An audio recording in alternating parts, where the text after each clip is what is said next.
हरकतें हैं, हरकत की पहचान, ये ज़बर, नीचे वाला ज़ेर और ये पेश और ये जज़म, यानी मिलाने के लिए। मिलते तभी हैं जब हरकत लगती है। ऐसे ही हरकत तब मिलेगी अगले वाले किसी हर्फ में जब जज़म लगी होगी या तशदीद लगी होगी, उसके बारे में हम आगे सीखेंगे। मैं आ की आवाज़ मैं यहाँ पे बना देता हूँ। ये आ है, आप इसका स्क्रीनशॉट ले सकते हैं। तो ये छोटा आ की आवाज़ होती है और ज़ेर में छोटी ई और पेश में छोटा ऊ, ये साउंड निकलती है। और जज़म जो है ये मिलाने के लिए आती है। ठीक है, ये पहचान आप याद कर लें। ये जो जज़म लगी है, अगर ये इस पे काफ पे ना लगे तो ये मिल नहीं सकता हरूफ, ये काफ अलग हो जाएगा। जाल पे जू होगा और काफ, जाल पे जू काफ ऐसे पढ़ेंगे, इसको मिलेगा नहीं। ये तफ़हीम उर्दू किताब का कायदा नंबर 2 है। कायदा नंबर 1 के आखिर में ये मश्क थी खुशखत, जिसको हमने पिछली तमाम वीडियोज़ में कवर किया और हमने सीखा कि उर्दू को किस तरह से लिखते हैं। यहाँ से हम जुमलों को मिलाना सीखेंगे। तो ये सबसे पहले हरकत, इसमें हरकतें हैं, हरकत की पहचान, ये ज़बर, नीचे वाला ज़ेर और ये पेश और ये जज़म, यानी मिलाने के लिए। हिंदी में तो मिलाने के लिए ज़रूरत नहीं पड़ती, सिर्फ हरूफ के लिख देने से ही। जैसे ये था आ और सा, अस, लेकिन यहाँ क्या होगा, अलिफ बनाओ, सीन बनाओ, जज़म लगाओ, फिर इस पे ज़बर लगाओ, तब होगा अस। अगर आपने ज़ेर लगा दिया तो इस हो जाएगा, अगर आपने पेश लगा दिया तो उस हो जाएगा। समझ गए? और अगर ये जज़म नहीं लगी तो आप इसमें नहीं मिला सकते, फिर आ ई ऊ और सीन ऐसे होगा। तो इन हरकतों को याद कर लें। ज़बर में आ की आवाज़ मैं यहाँ पे बना देता हूँ। ये आ है, आप इसका स्क्रीनशॉट ले सकते हैं। तो ये छोटा आ की आवाज़ होती है और ज़ेर में छोटी ई और पेश में छोटा ऊ, ये साउंड निकलती है। और जज़म जो है ये मिलाने के लिए आती है।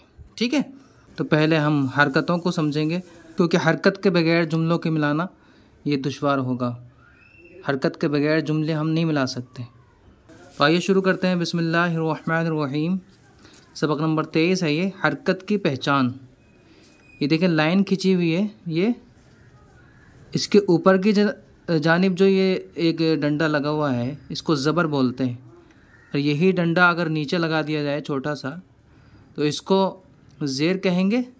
और ये जो गोल शक्ल है इसको पेश कहते हैं। ये हमेशा ऊपर होता है, ज़बर भी हमेशा ऊपर ही होगा, सिर्फ ज़ेर नीचे होता है। ये जो लगाया है ये है जज़म, जो मिलाने के काम आता है। जब कोई हर्फ अपने से पहले हर्फ में मिला हुआ होता है तो उसकी पहचान के लिए ये जज़म आती है। जैसा हम यहाँ पे समझेंगे, ये अलिफ है, वैसे अलिफ के ऊपर जब कोई ज़बर, ज़ेर या पेश आ जाता है, यानी हरकत आ जाती है, या ऐसी वाली जज़म आ जाती है, ये इसको जज़म कहते हैं, तो इसको हम हमज़ा कहने लगते हैं। ये अलिफ नहीं रहता। जैसे यहाँ पर आप देख रहे हैं हरकत मौजूद है, यानी यहाँ ज़बर है, यहाँ ज़ेर है, यहाँ पेश है, तो अब इसको हम हमज़ा कहेंगे। ये चीज़ हम पहले भी उर्दू किताब में समझा चुके।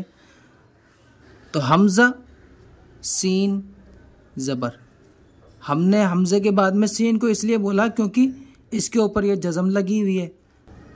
और जज़म का मतलब होता है कि वो जिस हर्फ पर लगती है वो अपने से पहले वाले में मिल जाता है, जो मुतहर्रिक हो, यानी जिस पर ज़बर, ज़ेर या पेश लगा हो उसमें मिलेगा।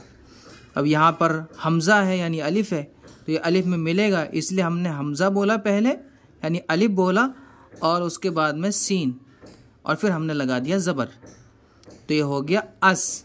हमज़ा ज़बर आ हो गया और सीन साकिन आ से अस हो गया।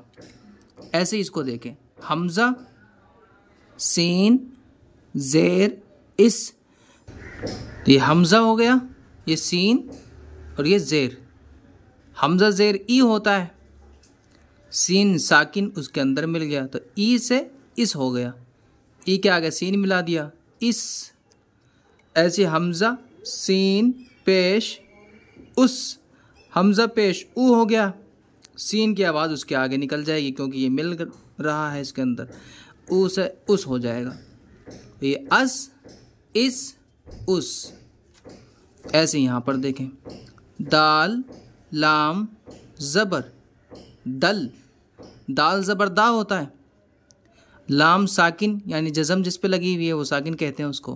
तो ये मिलाने के लिए क्योंकि आता है, तो इसको हमने इसमें मिला दिया, दाल ज़बर दा और लाम साकिन दल दल।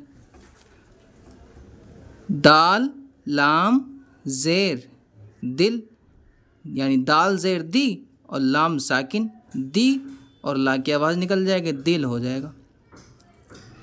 ऐसे यहाँ दाल लाम पेश दुल, तो ये दल, ये दिल और ये दुल। ऐसे यहाँ देखें, रा नून ज़बर रन, रा ज़बर रा, नून साकिन उसमें मिल गया और रा ज़बर रा था, नून की आवाज़ निकल जाएगी, रा न रन। रा ज़ेर री होता है, उसके आगे नून की आवाज़ निकल जाएगी, री न रिन। इसको हम इस तरह से करते हैं, रा नून ज़ेर रिन, रा नून पेश रुन, रा पेश रू, नून साकिन रू न रुन। तो ये रन, ये रिन और ये रुन। डाल मीम ज़बर डम, डाल ज़बर डा हो गया और मीम साकिन मिल गया, डा से डम हो गया। ऐसे इसको देखेंगे, डाल मीम ज़ेर डिम, डाल ज़ेर डी, मीम साकिन डी से डिम। ऐसे डाल पेश डू, तो डू हो गया, आगे मीम मिला हुआ तो उसका आगे मीम की आवाज़ निकाल देंगे, डू में डुम, डाल मीम पेश डुम। तो ये डम डिम डुम। ऐसे ही सबको कर लेते हैं हम। ज़ा मीम ज़बर ज़म, ज़ा मीम ज़ेर ज़िम, ज़ा मीम पेश ज़ुम, ज़म ज़िम ज़ुम। दाल सीन ज़बर दस, दाल सीन ज़ेर दिस, दाल सीन पेश दुस, दस दिस दुस। देखिए ज़बर जो है वो आ की आवाज़ के लिए आता है और ज़ेर ई की आवाज़ के लिए और पेश ऊ की आवाज़ के लिए। अच्छा, ये हिंदी के एतबार से अगर हम समझें तो ये ज़बर जो है वो छोटा आ होता है, छोटा आ की आवाज़ के लिए, और ज़ेर जो है छोटी ई होता है, ठीक है, और पेश जो है वो छोटा ऊ होता है। ये इनकी आवाज़ें ये होती हैं जब हमें आ की आवाज़ निकालनी होती है। हिंदी में तो मिसाल के तौर पे जैसे हम लिखते हैं 10, तो दा बना दिया और इसके आगे हमने सा बना दिया, तो दे 10 हो गया। लेकिन उर्दू में ऐसा नहीं है, आपको आ के साथ अगर आवाज़ निकालनी है तो आपको ज़बर भी लगाना पड़ेगा उसमें, तब जो है आ की आवाज़ निकलेगी, 10 तब होगा, वरना वो आप उसको मिला ही नहीं सकते। मिसाल के तौर पे अगर आप यहाँ से ज़बर हटा दें तो ये भी हट जाएगा, क्योंकि मिलेगा कैसे, ये तो हरकत में ही मिलता है, ज़बर या ज़ेर या पेश में ही मिलता है, तो ये भी नहीं रहेगा इस पर। तो ये दाल और सीन दोनों हर्फ अलग अलग हो जाएंगे, इनको मिला नहीं सकते, ठीक है। मिलाने के लिए आपको ज़बर या ज़ेर या पेश लगाना ही पड़ेगा। तो ज़बर अगर आपको आ की आवाज़ के साथ मिलाना, जैसे 10, कस, मस वगैरह वगैरह, तो आ की आवाज़ जिसमें आ रही है, मुंह खोल करके बोला जा रहा है, तो उसमें आपको ज़बर लगाना पड़ेगा, और जिसमें ई की आवाज़ की साउंड निकल रही है उसके अंदर जो है आपको ज़ेर लगाना पड़ेगा, और जहाँ पर ऊ जैसी आवाज़ जैसे दू कू लू मू उसके आगे कुछ और मिला रहे हैं तो वहाँ पर आपको पेश लगाना पड़ेगा। उम्मीद है समझ गए होंगे। तो आगे देखें, रा बा ज़बर रब, रा बा ज़ेर रिब, रा बा पेश रुब, ये रब रिब रुब।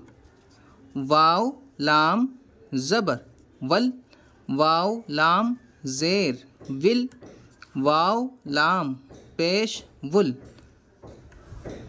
ऐसी ज़ा गाफ ज़बर ज़ग, ये बताया था, ये ज़ा है और इसका इस्तेमाल कम होता है, लेकिन उर्दू में इस्तेमाल होता है इसका। ज़ा गाफ ज़ेर ज़िग, ज़ा गाफ पेश ज़ुग, ज़ग ज़िग ज़ुग। डाल रा ज़बर डर, डाल ज़बर डा, रा साकिन उसके आगे मिल गया, डा से डर हो गया, डाल रा ज़ेर डिर, डाल रा पेश डुर, तो ये डर, ये डिर, ये डुर। जा रा ज़बर ज़र, जा रा ज़ेर ज़िर, जा रा पेश ज़ुर ज़र ज़िर, और ये ज़ुर। जा ज़बर जा, आगे रा मिला दिया तो जा से ज़र हो गया। देख रहे हैं आप, बस अगले वाले हर्फ का साउंड आना है सिर्फ, उसमें ना आ की, ना ई की, ना ऊ की किसी तरह की आवाज़ नहीं आएगी। जैसे ज़ुर, ना ज़ुरा, ना ज़ुरी, ना ज़ुरु, कुछ नहीं हो सकता, बस खाली आवाज़ निकलनी है ज़ुर मिलाने के लिए, जैसा हम हिंदी में आवाज़ निकालते हैं, मिलाते हैं वक्त। हमज़ा लाम ज़बर अल, हमज़ा ज़बर आ, लाम मिल गया तो आ से अल हो गया। हमज़ा लाम ज़ेर इल, हमज़ा लाम पेश उल, अल इल उल। ज़ाल क़ौफ ज़बर ज़क़, ज़ाल क़ौफ ज़ेर ज़िक़, ज़ाल क़ौफ पेश ज़ुक़, ज़क़ ज़िक़ ज़ुक़। ये पहचान आप याद कर लें। ये जो जज़म लगी है, अगर ये इस पे काफ पे ना लगे तो ये मिल नहीं सकता हरूफ, ये काफ अलग हो जाएगा। ज़ाल पे ज़ू होगा और काफ, ज़ाल पे ज़ू काफ, ऐसे पढ़ेंगे इसको, मिलेगा नहीं। ये सिर्फ जज़म लगी है इसीलिए इस वाले हर्फ में मिल रहा है। ऐसे ही अगर इस पे जज़म लग जाए और वाव के ऊपर कोई हरकत यानी ज़बर ज़ेर या पेश कुछ मत लगाओ, तब नून को हम नहीं पढ़ सकते और वाव को भी नहीं पढ़ सकते, मिला नहीं सकते। यानी सिर्फ इसका नाम लेंगे वाव और ये नून साकिन, वाव नून साकिन, ऐसे पढ़ेंगे इसको, मिलेगा नहीं। मिलते तभी हैं जब हरकत लगती है। ऐसे ही हरकत तब मिलेगी अगले वाले किसी हर्फ में जब जज़म लगी होगी या तशदीद लगी होगी, उसके बारे में आगे सीखेंगे। वाव नून ज़बर वन, वाव नून ज़ेर विन, वाव नून पेश वुन, वन विन वुन। तो ये आपने समझा मिलाने का तरीक़ा। उम्मीद है आपको ये समझ आ गया होगा सबक। अगर कुछ समझ नहीं आ रहा है तो आप कमेंट्स करके पूछ सकते हैं, और इंशाल्लाह हम जो है बाकी ये हम आगे कवर करेंगे। इसके अंदर हुरूफ को आधे लिखने का तरीक़ा दिया है कि जब ये मिलकर के आते हैं हुरूफ तो किस तरह से बने होते हैं, और ये बहुत ही अहम है कि हुरूफ को मिलने की सूरत में समझना थोड़ा मुश्किल होता है। यहाँ तो क्या था, पूरे पूरे हुरूफ बने, देखें मीम सीन दाल वगैरह हुरूफ तहज्जी के एतबार से पूरे पूरे हुरूफ बने, लेकिन आगे जब कोई बड़ा जुमला बनता है तो उसमें हुरूफ पूरे नहीं बनते बल्कि मिले हुए होते हैं एक दूसरे के अंदर। जैसे देखें आप, ये जीम है तो इसकी 3 शक्लें होती हैं, इसमें से किसी भी शक्ल में बन सकता है, मिल के आएगा, ऐसा भी बन सकता है, ऐसा भी बन सकता है, और ऐसा भी पूरा भी बन सकता है। तो इंशाल्लाह हम आगे सीखेंगे इसको। तो मिलते हैं अगली वीडियो में। अस्सलामु अलैकुम रहमतुल्लाह, अल्लाह हाफिज़।